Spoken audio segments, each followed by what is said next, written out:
ఈరోజు కాంగ్రెస్ పార్టీ పూర్తిగా ఈ ప్రభుత్వం ఏర్పాటు చేసిన తర్వాత అన్ని రంగాల్లో వైఫల్యం చెంది కేవలం కాంగ్రెస్ భూబేరం తెలంగాణ ఆస్తుల వేలం, తెలంగాణ ఆస్తులు ఒకటొకటిగా తెగనమ్మేటువంటి ఒక రియల్ ఎస్టేట్ దందాగా మాత్రమే ఈ రాష్ట్ర ప్రభుత్వం నడిపిస్తూ ఉన్నారు. లక్షల కోట్ల రూపాయల అప్పులు ఒకవైపు, వేల కోట్ల రూపాయల ఆస్తులు, లక్షల కోట్ల రూపాయల ఆస్తుల వేలంతో తెలంగాణను పూర్తిగా నిర్వీర్యం చేసి కేవలం భూదందాల మీద, ఆస్తుల పంపకం పెంపకం మీద మాత్రమే ఈ రాష్ట్ర ప్రభుత్వం నడుస్తున్నదని స్పష్టమవుతా ఉన్నది. ఈరోజు ఉప ముఖ్యమంత్రి నిక్కార్సుగా సిగ్గు లేకుండా హిల్ట్ పాలసీ అమలు చేస్తాం 6 నెలల లోపల, ఎవరేమైనా మేము మాత్రం హిల్ట్ పాలసీని పూర్తిగా అమలు చేస్తాం, ఇక్కడ ఉన్నటువంటి భూములన్నీ తెగనమ్ముకుంటామని చెప్పేసి చెప్తున్నారంటే పూర్తిగా వీళ్ళు అన్ని గాలి కొదిలేసి కేవలం ఈ రాష్ట్రంలో ఆస్తులను అమ్ముకోవడం కోసం, అప్పుల కుప్పల్ని పెంచుకోవడం కోసం మాత్రమే ఈ రాష్ట్ర ప్రభుత్వం పనిచేస్తున్నట్టుగా కనపడతా ఉంది. పోనీ ఇన్ని లక్షల కోట్ల రూపాయల అప్పులు తెచ్చి ఇన్ని లక్షల కోట్ల రూపాయల ఆస్తులు అమ్మి అభివృద్ధి చేస్తూ ఉన్నారా, సంక్షేమం చేస్తూ ఉన్నారా అంటే అది లేదు. ఈరోజు మీరు బడ్జెట్ చూస్తే గత బడ్జెట్ కన్నా ఈ బడ్జెట్లో ఎస్సీ సంక్షేమానికి నిధులు తగ్గించారు, ఎస్టీ సంక్షేమానికి నిధులు తగ్గించారు, బీసీ సంక్షేమానికి నిధులు తగ్గించారు, మహిళా సంక్షేమానికి నిధులు తగ్గించారు. కేవలం ఒక మైనార్టీ సంక్షేమం తప్ప అన్ని సంక్షేమాలకు నిధులు తగ్గించి మరి ఏ రకంగా వీళ్ళు అభివృద్ధి చేస్తారు, ఏ రకంగా వీరు ఇచ్చినట్టు హామీలు నెరవేరుస్తారో స్పష్టత ఇవ్వాలని కోరుతా ఉన్నాను. ఒకవైపు భారతీయ జనతా పార్టీ చాలా స్పష్టంగా 5 లక్షల కోట్ల రూపాయల భూ భాగోతం ఉన్నదని, లక్షల కోట్ల రూపాయల చేతులు మారుతా ఉన్నాయి హిల్ట్ పాలసీ ద్వారాని. హిల్ట్ పాలసీని ఎట్టి పరిస్థితుల్లో ఈ భూములు అమ్ముకోవడానికి వీల్లేదని చెప్పేసి మేము ఎన్ని రకాలుగా అసెంబ్లీ సాక్షిగా మరి భారతీయ జనతా పార్టీ ఇదే వేదికగా పీపీటీ ఇచ్చి అనేక అంశాలను ప్రజల్లోకి తీసుకెళ్ళినా కూడా ఎవరేమనుకుంటే మాకేంది, మేము మాత్రం అనుకున్నట్టుగా ఈ లక్షల కోట్ల రూపాయల ఆస్తులు అమ్ముకుంటాం, మా ఇష్టానుసారంగా మేము చేసుకుంటాం, మాకు 5 సంవత్సరాలకు ప్రజలు లైసెన్స్ ఇచ్చారు కదా, మేము మాత్రం ఈ రాష్ట్రంలో ఉన్నటువంటి ఆస్తులు అమ్మేస్తాం అన్నట్టుగా మాట్లాడుతూ ఉన్నారు. కనీసం దాన్ని రివ్యూ చేయాలనో, హౌస్ కమిటీ చేయాలనో, దాని మీద ఒక సమగ్ర దర్యాప్తు చేయాలనో అటువంటి ఆలోచన లేదు.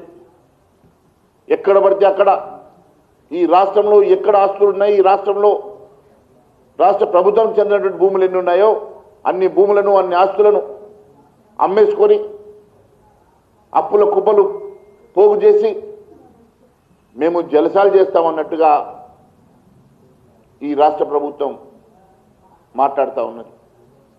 ఒకవైపు మీరు చూస్తే నిన్న ఆర్టీసీ సిబ్బందికి వారికి రావాల్సినటువంటి వారి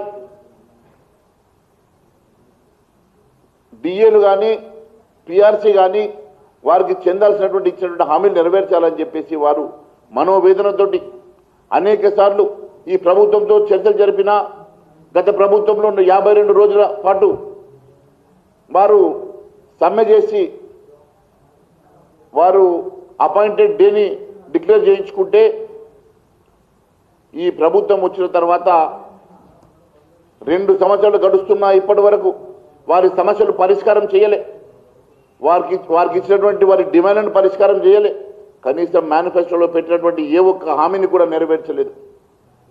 ఆ మనోవేదనతోటి ఆర్టీసీ సిబ్బంది సమ్మెను అనౌన్స్ చేస్తే ఒక నిండు ప్రాణం శంకర్ గౌడ్ అనే వ్యక్తి నిన్న ఆత్మాహుతి చేసుకొని చనిపోతే ఇంకొక వ్యక్తి లింగారెడ్డి అనే వ్యక్తి చావు బతుకులతో పోరాటం చేస్తూ ఉంటే ఈ ప్రభుత్వం మాత్రం నిమ్మకు నీరెత్తనట్టుగా 10 లక్షల రూపాయలు ఎక్స్గ్రేషియా ఇచ్చి చేతులు దులుపుకునే ప్రయత్నం చేస్తూ ఉన్నది. ఒక క్రీడాకారుడు ఈ రాష్ట్రానికి చెందినవాడని చెప్పేసి ఆయనకు ₹1 కోటి నజరానా ఇస్తారు, హైదరాబాద్లో ప్లాట్ ఇస్తారు, డిఎస్పీ ఉద్యోగం ఇస్తారు. కానీ బడుగు బలహీన వర్గానికి చెందినటువంటి వ్యక్తి తన బాధలు తీర్చమని సెల్ఫ్ ఇమోలేషన్ చేసుకుని ఆత్మాహుతి చేసుకుంటే ఆ వ్యక్తికి ఇచ్చే గౌరవం ఇదేనా అని అడుగుతా ఉన్నాం. ఈ ప్రభుత్వానికి నిండు ప్రాణం మీద కూడా విలువ లేదా అని అడుగుతా ఉన్నాం. ఈ రకంగా అన్ని వర్గాల ప్రజానీకాన్ని మోసం చేస్తూ, అన్ని వర్గాల ప్రజానీకానికి అన్యాయం చేస్తూ, ఇచ్చిన హామీలను నెరవేర్చక 420 హామీలతోటి అధికారంలో ఎక్కినటువంటి ఈ కాంగ్రెస్ ప్రభుత్వం ఈరోజు అన్ని గజనీలాగా అన్ని మర్చిపోయి ఇచ్చిన హామీల గురించి ఆలోచన చేయకుండా ఎక్కడ పడితే అక్కడ భూములు తెగనమ్ముకోవడం, ఈరోజు ధరణి పేరు మీద భూహారతి తీసుకొచ్చి భూహారతి చేసి ఈరోజు లక్షల కోట్ల రూపాయలు, ఆ రోజే రేవంత్ రెడ్డి చెప్పాడు 3 లక్షల కోట్ల రూపాయల అవినీతి జరిగింది ధరణిలో. అవన్నీ కూడా అధికారంలోకి వచ్చిన తర్వాత దాని మీద ఎంక్వైరీ చేసి ఆ నిధులన్నీ కూడా బయటకు తీస్తా, ఆ డబ్బుతోటి నేను సంక్షేమ కార్యక్రమాలు చేస్తా అని చెప్పిన రేవంత్ రెడ్డిని అడుగుతా ఉన్నాను. 2 సంవత్సరాలు దాటినా ఇప్పటి వరకు ఎన్ని ఎంక్వైరీలు చేశావు, ఎన్ని కేసులు పెట్టినావు, ఎన్ని రూపాయలు రికవరీ చేసినావు, దాంతో ఎన్ని సంక్షేమ కార్యక్రమాలు చేసినావు అడుగుతున్నా. కనీసం మీరు దాన్ని అడ్డు పెట్టుకొని ఎంతసేపు ఆ బ్లాక్మెయిల్ టాక్టిక్స్ తోటి ఇప్పటి వరకు ఏ ఒక్క కేసు బీఆర్ఎస్ నాయకుల మీద నువ్వు పెట్టలే, ఏ ఒక్క రూపాయి రికవరీ ఇప్పటివరకు చేయలే. నువ్వు కాళేశ్వరం దగ్గర నుంచి ధరణి వరకు, ఈ కార్ రేసింగ్ నుంచి ప్రతి ఒక్క దాంట్లో కూడా అనేకమైనటువంటి మాటలు మాట్లాడుతూ ఉన్నావు, ప్రగల్భాలు పలుకుతూ ఉన్నావు. కానీ ఇప్పటి వరకు టీఆర్ఎస్ నాయకుల మీద ఒక కేసు కూడా పెట్టలేదంటే టీఆర్ఎస్ నాయకులతో నీకు ఉన్నటువంటి చీకటి ఒప్పందం ఏంటి అని అడుగుతా ఉన్నా. ఇప్పటి వరకు ఒక అరెస్ట్ చేయలే, ఒక ఎఫ్ఐఆర్ ఫైల్ కాలే, ఎక్కడ కూడా వారి మీద ఇన్వెస్టిగేషన్ పూర్తిగా జరపలేదు. దాని ఎంక్వైరీస్ అవుట్కమ్స్ కూడా ఇప్పటిదాకా రాలేదంటే మీకు టీఆర్ఎస్ పార్టీ నాయకులకు మధ్య కుదిరినటువంటి ఒప్పందం ఏందని అడుగుతున్నా. ఈరోజు